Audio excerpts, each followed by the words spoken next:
Kingston with that song.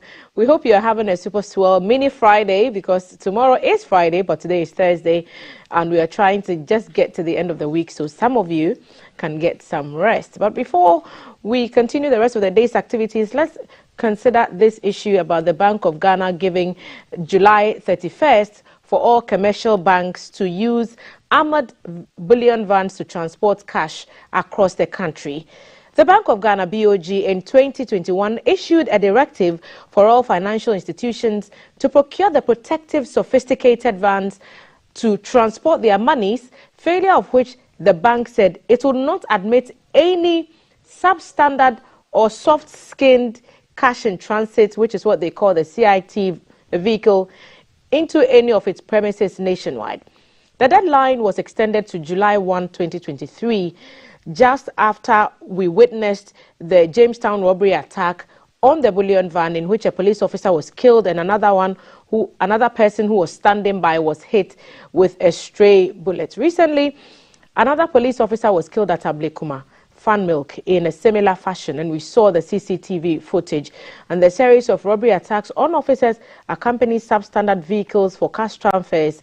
Remember that it forced the IGP, the Inspector General of Police, to issue a threat that the police will not escort any vehicle without the necessary protection for police officers. So when are we to expect to see a full implementation of this directive? And are the banks doing what they've been instructed to do, that is, procuring enough of the armored bullion vans for transporting cash? On Breakfast today, my guest Adib Sani is a security analyst, and he'll be helping us understand what we are getting wrong in this matter. Adib, thank you for making the time to join us once again. Pleasure is mine. Alhaji Idi Ismaila, the president of the Association of Bullion Van Operators, will be joining this conversation via our Zoom platform, and will also pick his perspective and the perspective of the association on this development. Alhaji, thank you for joining us. Thank you so much. Thank you. I think we'll start with you, if we may. The association got this instruction from the Bank of Ghana. How far are your members with compliance? Because July 1st is this weekend. Let me say a very good morning to your viewers across the country, and also to express my condolences to the family of the brave police officer. I also wish to express my condolences to the police administration in general. Yes, the deadline of 1st July 2023 is what Bank of Ghana issued out, and this deadline was issued, I think, almost 2 years ago. So we all have to work together with the various stakeholders to see to the gradual implementation of the fully armored regime. And unfortunately, this incident happened just 2 days before, or a few days before the implementation of the deadline. That's quite unfortunate. I wish to state that the deadline has fully been complied with in the face of few challenges that we are seeing, because we implemented it on the 24th of June. So we said, let's test run it to see how effective it's going to be. Much as I also concede that we don't have the full complement of the vehicles needed to cover the entire country, we decided to strategize and also roll out the vehicles to see how it's going to come up. Fortunately, we have covered almost several regions. We have covered the Tower of Accra, and we are still trying to engage with the banks to agree on the modalities towards securing the rest of the vans. It's also important to note that at this stage, we had to rely on the banks to support us financially to be able to acquire the rest of the vans. Some banks are fully operated with us, others are still reluctant. I'm not saying reluctant as in they are outright refusal, but they also have to look at their cash flows and see how exactly to place this issue. So we are still talking to them. We are talking to the police administration. We are talking to the Ghana Association of Bankers in trying to see the possible way out. So that's where we are at the moment. But I wish to state that the directive has fully been complied with by the banks and by all the service providers. Thank you. How much do these vans cost, Alhaji? It depends on the brand and also size and capacity of the bank. It's just like these vehicles we all purchase for usage. But actually, it starts from around $90,000 upwards. You can get some for even $200,000. That is the German-made sprinters and others. You get some for $160,000. That is the LC79 and others. You get some for between $90,000 to $120,000. That is the Toyota Hilux. So it depends on the brand you want to use. There are also companies in this country retrofitting. Retrofitting means that you buy your vehicle, send it to the company for them to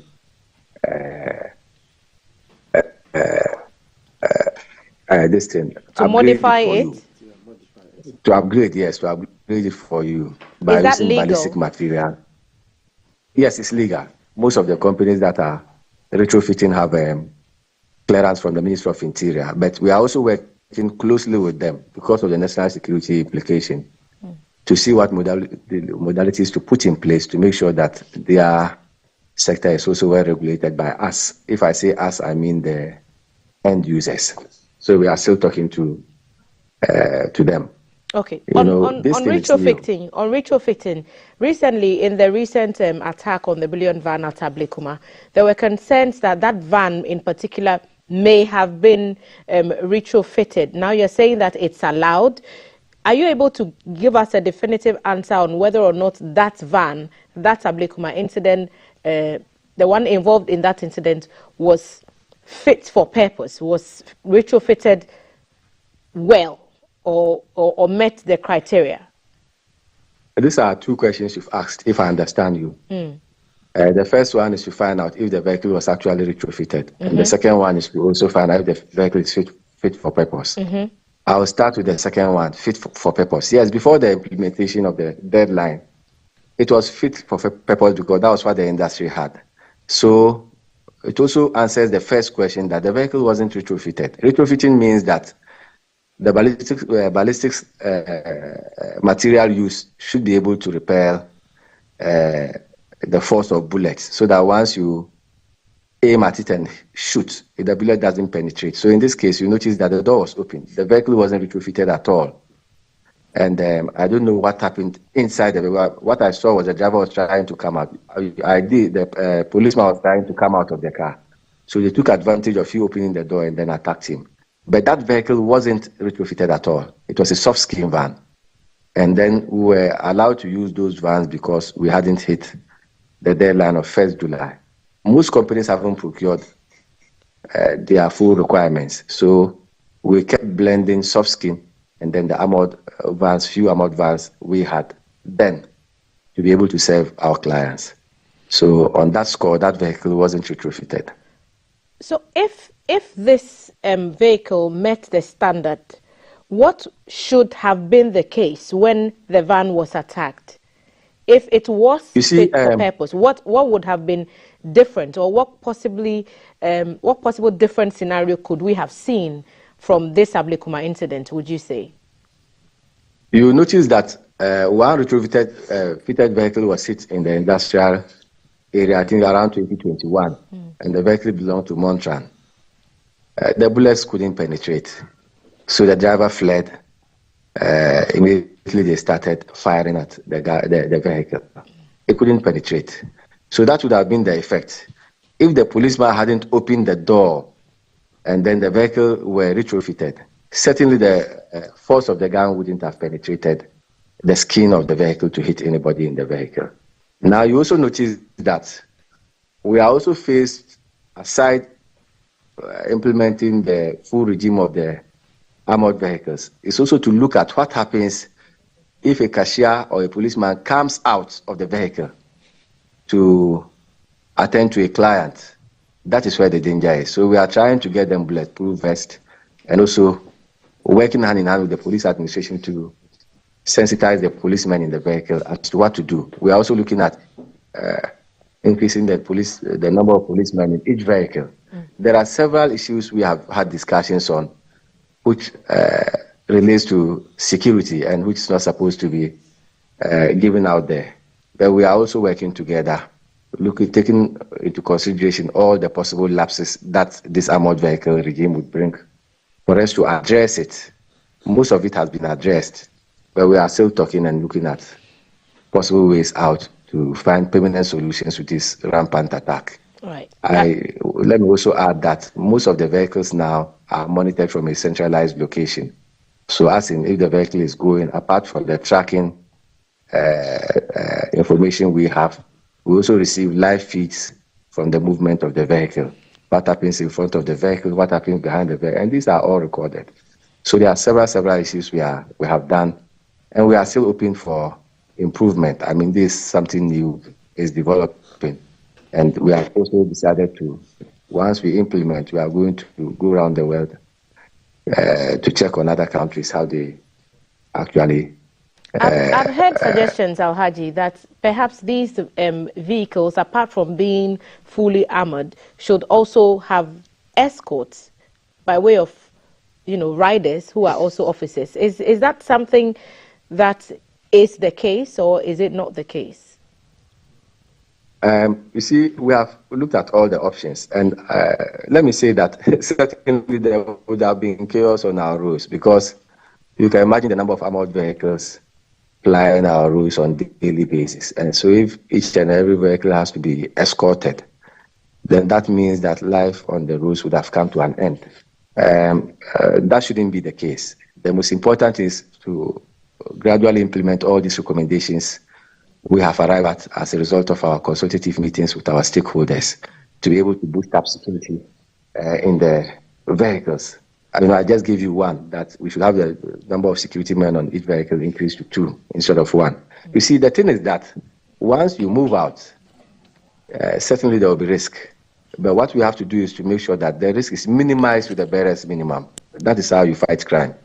Crime cannot be entirely eliminated in our societies and streets. But the thing is to work towards minimizing the effect and success of crime on our roads. So we are using 2 policemen, and certainly the policemen have their own SOP, and certainly you need to go through a licensing regime. And let me thank the Interior Ministry for putting in stringent measures to be able to get clearance to bring in the vans. So in that case, it's not anybody at all who will just get up and go and get the vans. So you have to go through a process at the Ministry of Interior, and then they will also have to see clearance from the bank that is giving you the job, the number of vans the bank will need based on the contract you have with the bank. Then the specific numbers will be given you to procure.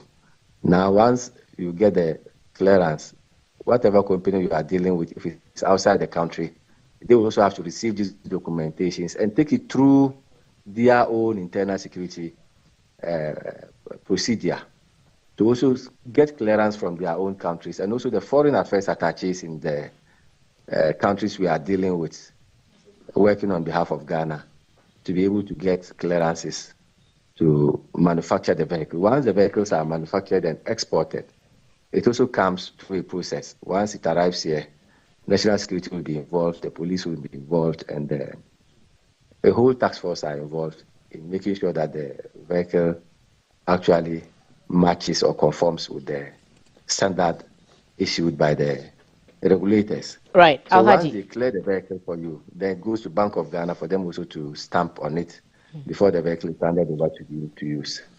Right. Let me pick the thoughts of Adib Sani here, the security analyst, and then perhaps I'll come back to you for a final comment if the time would allow. But Adib, you've heard the president of the Association of Bullion Van Operators, and we are asking some questions about whether they have been able to procure the vans, and they think they can meet the deadline. So he's fairly positive that they are able to do that, even though not at a full nationwide scale.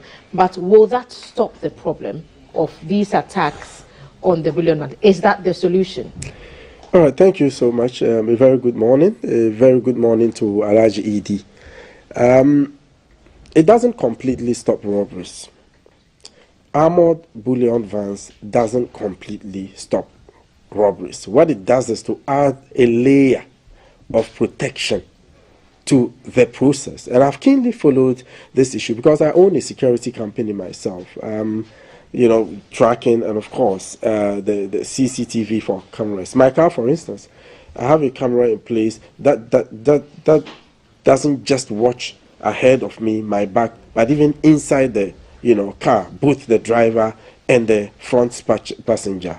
So these are very important technologies that I must say adds to the layer. And for example, in South Africa, they had a similar issue with cash and transit heist.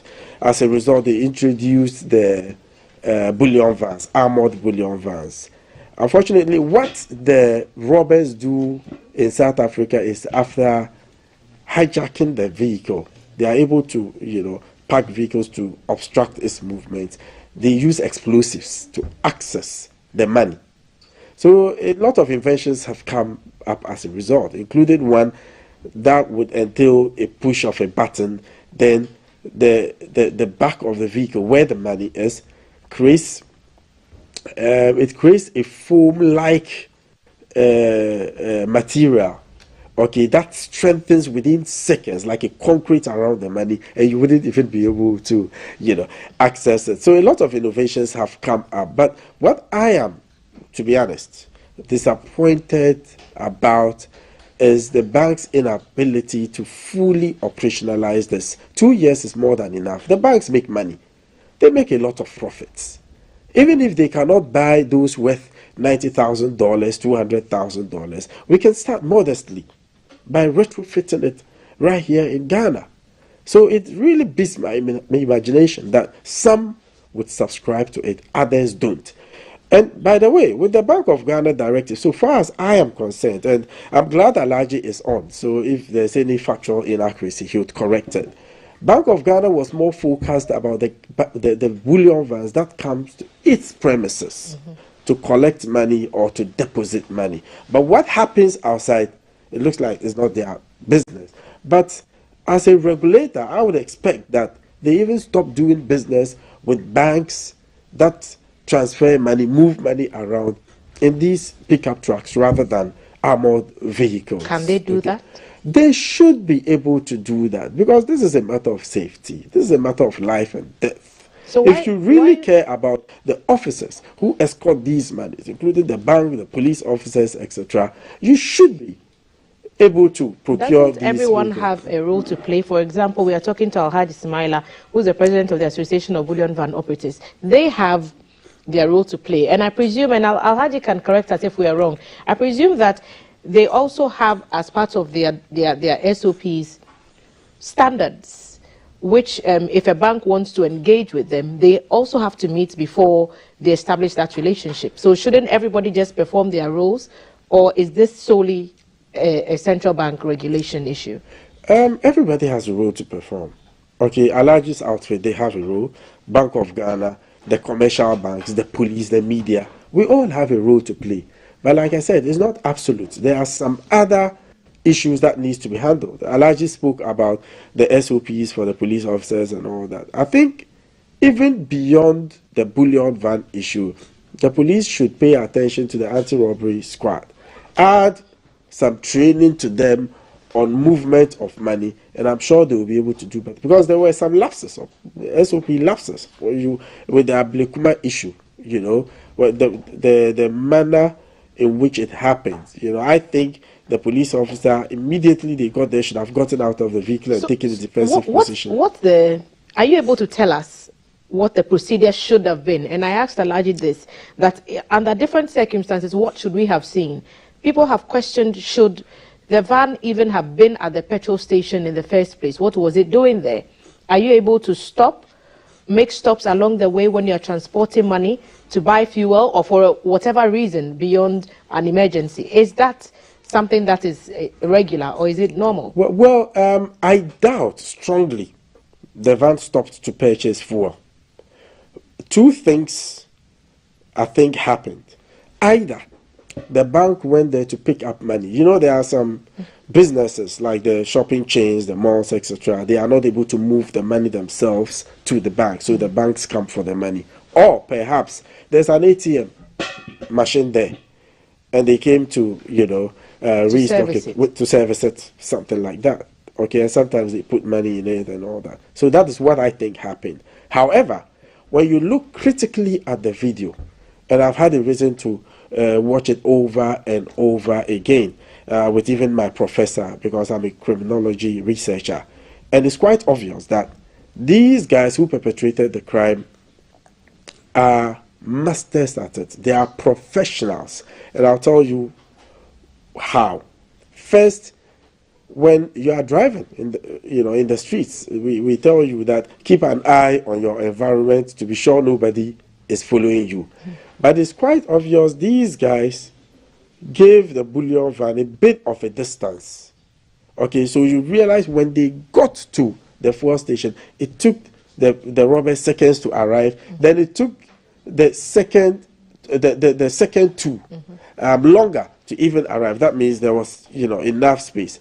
Now, when they got to the filling station, I would have expected the police officer to quickly, as soon as the van stops, get out of the vehicle and take a defensive position before the vehicle parks well, reverse and all that. Because when you are in a car, you are most vulnerable. You know, sometimes vehicles gives us a false sense of security, but that is when you are actually most vulnerable, and that's what happened. And you would also note that everybody knew what he was doing. I'm talking about the robbers. You wouldn't have two robbers trying to grab the gun of the slain police officer at the same time. Everybody, there was division of labor. You know, this person was doing the killing, that person was securing the scene, because one of the robbers went to the road, either to, you know, create fear or cause fear, or perhaps handle any third-party intervener. You know, when things like this happen, usually there's a third-party intervention, either by a security officer who was just passing by, or a civilian who has a gun. So I think his role was to ensure that no one interferes with the robbery. The scene is secured. So these are professionals, and I hear people talk about bulletproof. Bulletproof, fine, it would have protected him to some extent. mentioned this, that if they had protective vests, perhaps it would have offered some level, like you said, some level of protection. Yes, but you see, when you look at the way they riddled the police officer with bullets at close range, a bulletproof would not have offered much protection. I think so, because the bulletproof protects the torso, the torso area. Okay, but there's the neck. You know, there's the groin, and it's not absolute, by the way, but I'm not discounting its importance. You know, it is important they have it, and I would have expected rather the police service to provide those, you know, to protect their officers. Right. So it's an unfortunate spectacle, and I would call for 2 investigations to be done. One, to catch these criminals, and 2, to ascertain whether there is any criminal negligence culpability in all of this, whether someone was supposed to do something he didn't do, then we would get a true picture of what really happened. Al-Haji, if you're still with us, you've heard Adib Sani, our security analyst, and his submission. What do you have to say in response to some of the comments he made regarding the operations of the bullion van itself, and your response generally to his thoughts about this matter? Thank you very much, and thank you, Adib, for your brilliant submission. To add to your observations at the crime scene, there's a green vehicle that was also there, whether to buy fuel or whatever, I don't know. If you watch the video passing judgment or whatever, I think the police should be interested in the movement of that green vehicle. So that is my first comment. The second thing is that most of these issues, once it's under investigation, we all have to be very cautious and also be supportive to the police. I personally believe in the professionalism of the police when it comes to investigation, and it's my hope that at the end of the day, something positive will come out of it. Adib is recommending a 2-way investigation. I believe the police are experts, just as he is, and I'm sure that some of these suggestions, they would have also considered it. That's not to discount Habib's contribution. Now, the other issue is that the vehicle actually didn't go there to buy fuel. We don't do that in our industry. Before a vehicle moves, it is fully prepared. And once we move as part of the SOP, the vehicle is not even supposed to park. Nobody is supposed to urinate. Nobody is supposed to divert from the original route as planned. And so there are several things we do while the vehicle is on its way. That is how come occasionally you even find vehicles. I'm not supporting it, bad as it is, breaking rules and moving in between vehicles. There are times when they sense danger, then that is the option they have to take to be able to go out of that danger. So there are several protocols we have set for them that has to make sure that they are well secured. So the vehicle went there actually to pick cash on behalf of commercial bank from the client. So that was what the vehicle went there to do. So you notice that at that place, the fuel filling station, where he picks the cash, is at the other end. So they have to reverse actually to conceal the back from the view of the public, so that once the cash is picked, they'll be able to open the back and dump the money. So it was in the process of this reversal that the attack happened. So those are just the few comments I have to make. But let me also add that about regulation. Bank of Ghana, much as they regulate only the banks, at times it also extends to us. Because once they say you are not supposed to bring a soft skin van to their premises, then by extension, we have to secure the armored plated vans, for which we have done years before even this attacks, because most of the vans that we use to Bank of Ghana are all armored plated. Right. Now, the other issue is that the banks actually, some of the banks actually have to sit up because, like you rightfully said, this issue started not today, but